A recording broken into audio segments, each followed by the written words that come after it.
Hola grupo, ¿qué tal? Espero que estéis muy bien. En este vídeo vamos a explicar el funcionamiento del Festo FluidSim, que es un simulador neumático, con el cual podemos crear esquemas y luego verificar su funcionamiento, de tal forma que cuando vayamos a los paneles a realizar el montaje, todo sea mucho más sencillo porque ya habremos verificado si funciona o no. Vamos a explicar la interfaz, vamos a explicar los menús que vamos a utilizar, los más importantes para nosotros, vamos a explicar también cómo configurar los componentes que podemos colocar, bien sean los actuadores como los cilindros, bien sea las válvulas, podemos configurar el accionamiento, las posiciones, el número de posiciones, qué queremos que haya dentro de cada una de esas posiciones, ¿de acuerdo? Así como ciertos parámetros que podemos regular, tal como el tarado de estrangulamiento de un estrangulador unidireccional, todo lo que se nos ocurra que podemos hacer en la práctica, este simulador nos lo permite hacer, ¿vale? Bien, pues dicho esto, vamos allá. Bueno, grupo, pues vamos a explicar el programa, el Festo. Lo primero de todo será abrir el programa en sí. Vemos cómo está arrancando. Bien, aquí tenemos la interfaz del programa. Vamos a hacer esto un poquito más grande. Como podemos ver, tenemos en la parte superior los desplegables clásicos que tenemos en la mayoría de programas que usamos, ¿vale? Como puede ser el Word, como pueda ser cualquier editor de imágenes. Ya tenemos también una barra donde hay una serie de iconos de accesos directos que explicaremos los que vayamos a usar a posteriori, ¿de acuerdo? Lo primero que hay que hacer, abrir un nuevo proyecto. Sería como abrir un nuevo documento de Word. Será aquí en nuevo, pulsamos y vemos como aquí se abre una nueva hoja, ¿de acuerdo? Bien, ¿qué es lo siguiente? Configurar como deseamos el tamaño del lienzo. Aquí vemos que nos aparece un recuadro que sería el área de impresión, ¿de acuerdo? Sería un folio. Aquí podemos, en archivo, tamaño del dibujo, vemos cómo podemos configurar si deseamos que sea A4, A5, A3, mayor tamaño, menor, si queremos que esté en vertical, si queremos que esté en horizontal, ¿de acuerdo? ¿Por qué esto es importante? Porque una vez hagamos el esquema, ya veremos que si algún componente se queda fuera de lo que es el recuadro de impresión, el programa, cuando queramos lanzar la simulación, nos dirá que hay elementos fuera del área de impresión, nos dará un aviso. ¿Eso significa que ya no podemos realizar la simulación? No, para nada. Podemos hacerla igual, el programa lo simula todo igual, pero nos lanzará ese aviso. ¿Vale? Que preveemos, en principio nosotros no vamos a tener que imprimirlo, pero que preveemos que el esquema es grande y no nos va a caber en una 4, pues nada, es tan sencillo como damos aquí y ponemos TIN A3. Y vemos como ya ha aumentado el área donde nosotros podemos colocar componentes y luego interconectarlos. ¿De acuerdo? Venga, pues vamos a empezar para enseñaros a cómo situar elementos, a cómo configurar válvulas, cómo interconectar los distintos componentes. Vamos a hacer un esquema sencillo, ¿vale? Vamos a hacer un mando indirecto de un cilindro de doble efecto, ¿vale? Con funcionamiento semiautomático. Vale, ¿esto qué significa? Un mando indirecto significa que nosotros actuaremos sobre una válvula que a su vez comandará la válvula de gobierno del cilindro, ¿vale? Que en nuestro caso hemos dicho que será un cilindro de doble efecto. Y el funcionamiento semiautomático significa que con una única pulsación, ese cilindro de doble efecto saldrá, realizará la carrera de extensión completa y después automáticamente realizará la carrera de replegado completa con una única pulsación. Con lo cual, el sistema debe conocer la posición de máxima extensión. ¿Vale? Eso ya nos da una pista de qué podemos necesitar. Pues vamos a empezar a colocar sobre el proyecto los distintos componentes que necesitaremos. Necesitaremos un cilindro de doble efecto. Aquí vemos cómo tenemos los desplegables de todos los componentes, ¿vale? Que podemos necesitar. ¿De acuerdo?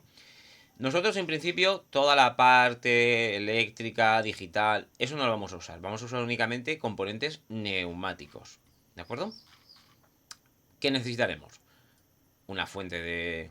al menos una fuente de alimentación, una fuente de presión.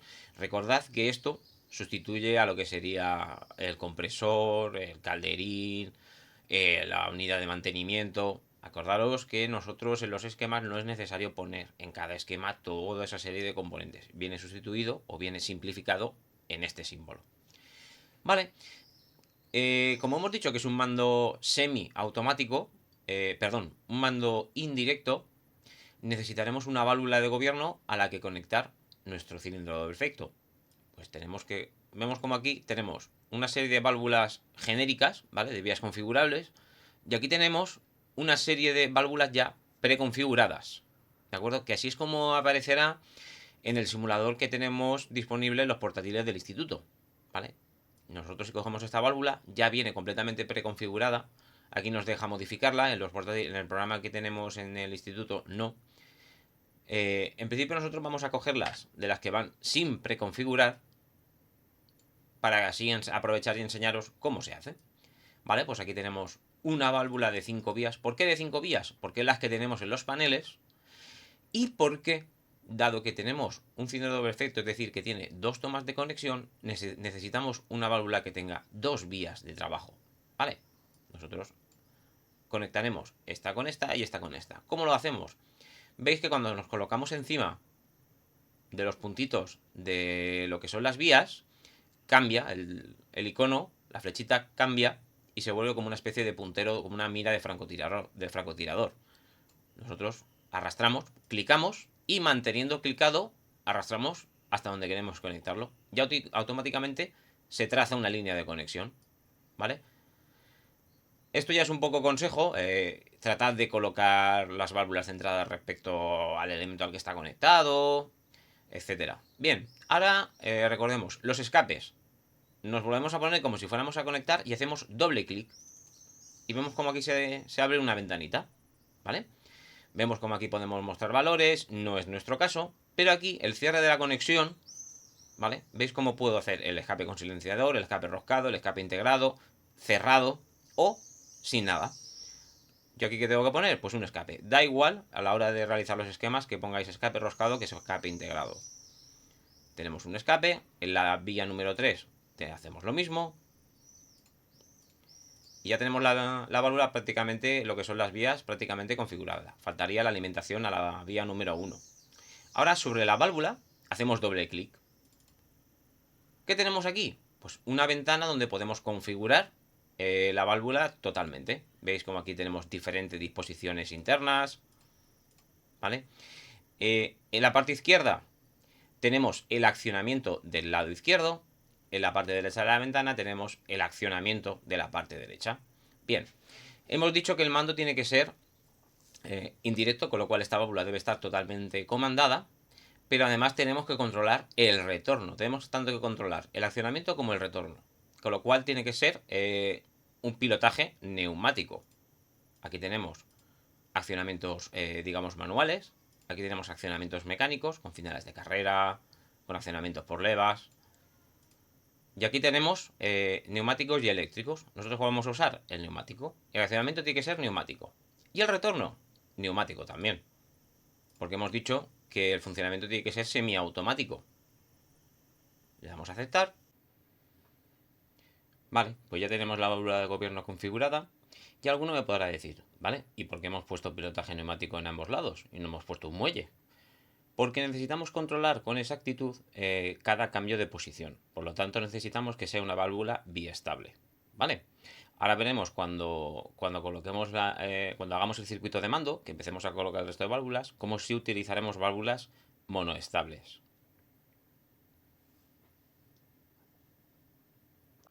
Profe. ¿Qué? Dime, Paquito, dime. ¿Qué es eso de biestable y monoestable? A mí no me ha quedado claro.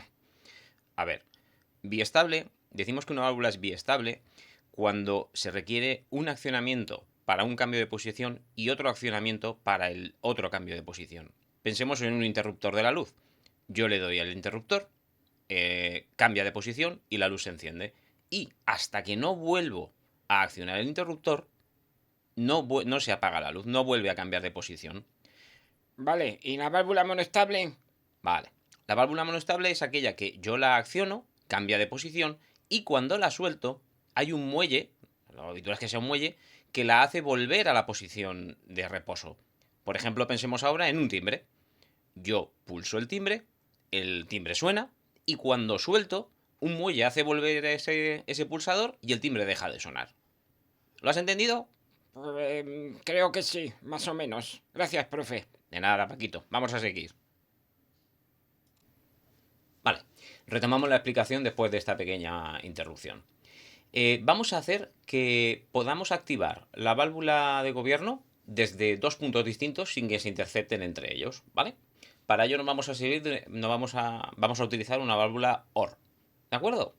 Vamos a ver, vamos a empezar. Lo primero que necesitamos, vamos a buscar por aquí. Tenemos, ¿veis? Aquí en válvulas de cierre y control del caudal, tenemos una serie de válvulas. Tenemos la válvula A, la válvula OR, estranguladoras unidireccionales, estranguladoras, las cuales podemos regular, podemos modificar. ¿Qué necesitamos? La válvula selectora o válvula OR. La colocamos por aquí. Vale. Ahora hemos dicho que vamos a poner dos pulsadores, de tal forma que podamos activarlo desde un punto o desde otro. Pues vamos a coger esta. Dado que tenemos una entrada para cada válvula, necesitamos una salida de trabajo. Vale. Vamos a configurar esta válvula. Lo primero, el retorno. ¿Cómo va a ser? Por muelle, dado que esta va a ser monoestable. Ya tenemos aquí el muelle, ¿vale? Las posiciones están bien como están configuradas. La posición de reposo es esta de aquí. Yo podría modificarla de tal forma que fuera esta la posición inicial. ¿De acuerdo? Ahora, ¿cuál va a ser la activación? Un pulsador. Pues yo aquí puedo elegir pulsador tipo Z, pulsador general, palanca. Hemos dicho un pulsador general. Pues ya tenemos la válvula lista. Le damos a aceptar y ya la tenemos configurada. Ahora habría que configurar el escape, que recordemos que nos ponemos encima de la vía número 3, la que corresponde al escape, hacemos doble clic y aquí seleccionamos el escape. ¿Vale? Ahora, como vamos a poner otra exactamente igual, tenemos dos opciones. O bien podemos volver a hacer toda esta operación que hemos hecho, o si la válvula es exactamente igual, podemos seleccionarla, copiar y pegar. Y tenemos una válvula exactamente igual a la que acabamos de hacer. ¿Ahora qué hacemos? Pues vamos a conectar.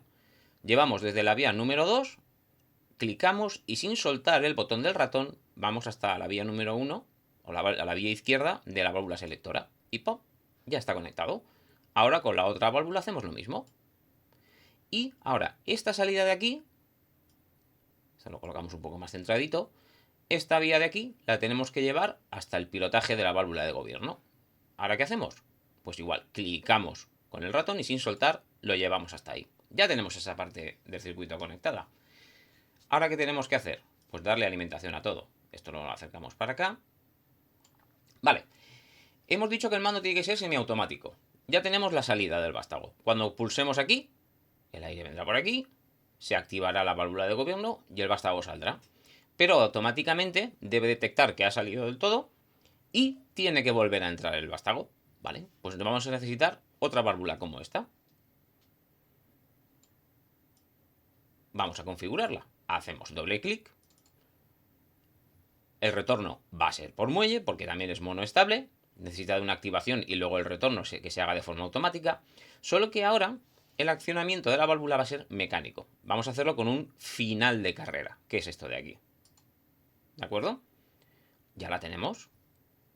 Damos a aceptar. Hacemos doble clic para poner el escape. Si en algún momento se nos olvida poner el escape, cuando activemos la simulación nos dará un aviso de que haya vías abiertas, ¿vale? Podremos generar la simulación, pero evidentemente el circuito está inacabado. Vale, ahora directamente la vía número 2 de esta válvula fin de carrera que hemos puesto aquí, nos la vamos a llevar hasta este pilotaje de aquí. Clicamos y sin soltar. Ahí lo tenemos, ya la tenemos conectada. ¿Vale? Ahora, ¿qué hay que hacer? Dar alimentación a todas las válvulas. Conectamos de aquí a aquí. Que se vea recto. Ahora, desde aquí vamos a... Uy. Desde aquí vamos aquí.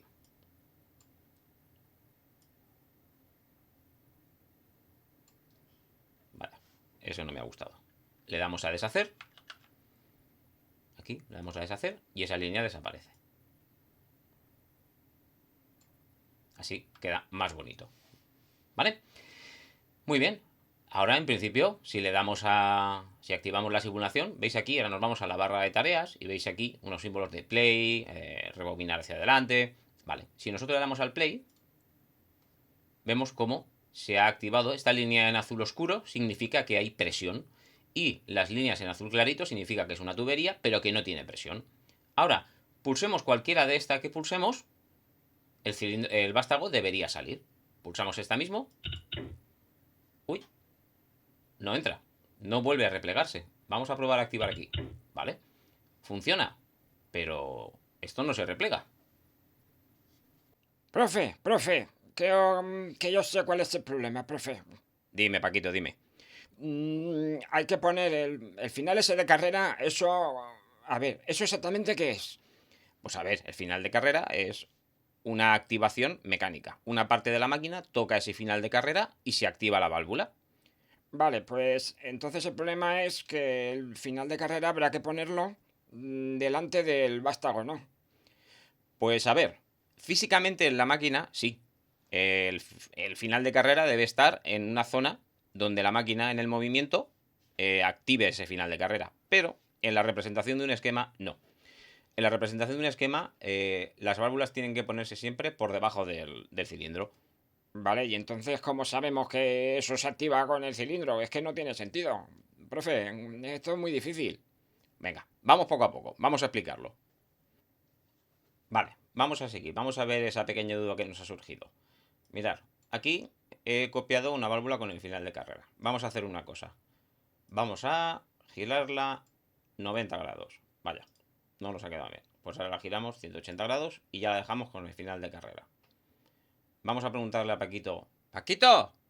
¡Paquito! ¿Qué? ¿Es esto lo que tú decías? Sí, eso es. Vale, pues esto en un esquema no se debe hacer. Joder, Vale. no doy una. Esto lo borramos. ¿Cómo hacemos en un esquema para saber que el vástago en su salida o en su desplazamiento va a activar un final de carrera? Pues nos vamos aquí a la zona de componentes y veis aquí en actuadores tenemos lo que se llama la regla de distancia. Clicamos y arrastramos. Y al ponerla cerca del cilindro, automáticamente, ¿veis? Yo me la llevo para acá. Me la llevo para acá y automáticamente se queda o encima del cilindro o al lado del vástago, ¿vale? Yo intento moverla, ponerla a otro sitio. ¿Veis? Vale. Ahora, ¿qué tengo que hacer? Me vengo aquí, hago doble clic, me pongo encima de... ¿Veis cómo cambia de color? Hago doble clic y me dice, marca. Pues yo ahora voy a marcarlo. 1.3. Y aceptamos. Ahora me vengo aquí, hago doble clic en la regla y yo le digo, ¿qué marca acabamos de poner? La 1.3. Pues yo le digo que el final de carrera 1.3 se activará en la posición de máximo recorrido. Como vemos aquí, me dice que el recorrido en milímetros es de 0 a 100 milímetros, ¿vale? Pues el inicio en el cual va a tocar el final de carrera van a ser en la posición de máxima extensión, 100 milímetros. Y el final, donde va a empezar y donde va a acabar de tocar el cilindro, el vástago al final de carrera, es en la posición de máxima extensión. ¿De acuerdo? Va a empezar a tocarlo cuando haya salido del todo y va a acabar de tocarlo cuando haya salido del todo. En este caso coincide. ¿Vale? Puede ser que empiece a tocarlo cuando va en 80 milímetros de recorrido y acabe de tocarlo cuando llega a los 100 milímetros. ¿Vale? Eso ya depende de la configuración de la máquina. Le damos a aceptar y ¿veis? Ahora aquí en la regla ya me aparece que en el final se activa el 1.3. Ahora en principio ya debería funcionar el circuito. Vamos a darle al play aquí en la barra de tareas y ahora al activar pulsamos. ¿Veis? Yo pulso, suelto. Ahora alguno me puede decir, joder, esto va demasiado rápido, yo no veo nada. Vale, pues vamos a hacer una cosa. Paramos, me vengo aquí en opciones, simulación. Y veis aquí pone aquí sale un ítem que pone factor de ralentización. Vamos a poner, por ejemplo, 1 a 6. Le damos a aceptar. Le volvemos a dar al play. Y ahora, cuando activemos, hace toda la función, pero mucho más despacito. No ha cambiado nada, no se ha modificado nada del funcionamiento ni de la configuración que tenga. Simplemente todo lo hace más lento. Le doy un clic a este de aquí, el vástago sale, activa el final de carrera, el cual hace que cambie de posición la válvula de gobierno, el cual hace a su vez que el cilindro se replegue. Es un mando semiautomático, tal y como queríamos. ¿De acuerdo? Ahora supongamos que queremos nombrar cada uno de los componentes tal y como dicta la normativa que hemos visto en clase. Bien, pues me vengo aquí, abajo del todo, y aquí hay una opción que pone texto. Puedo venir aquí, lo coloco aquí arriba, por ejemplo, doble clic, y vamos a poner 1.0, que es el código que le corresponde al cilindro. ¿Vale? Ahora tenemos dos opciones. Podemos ir arrastrando texto, doble clic, punto 1. O podemos, control C, control V, que seguro que es un truco que ninguno sabéis, doble clic, 1.2, 1.4, 1.6, 1.3, ¿vale? Recordad una cosa, todas las válvulas que participen en la fase de salida del vástago se nombrarán como el número del cilindro punto número par. En este caso será 1 punto número par. Todas aquellas que intervengan en la entrada del vástago se identificarán con el número del cilindro punto número impar. 1.3, 1.5, 1.7, etc. ¿Vale? Profe. Oh, qué pesado. Esta vez tengo una duda muy importante. Sí, ¿esto entra para examen? ¡Eso no vale para nada! Oh, no. Bueno, sí.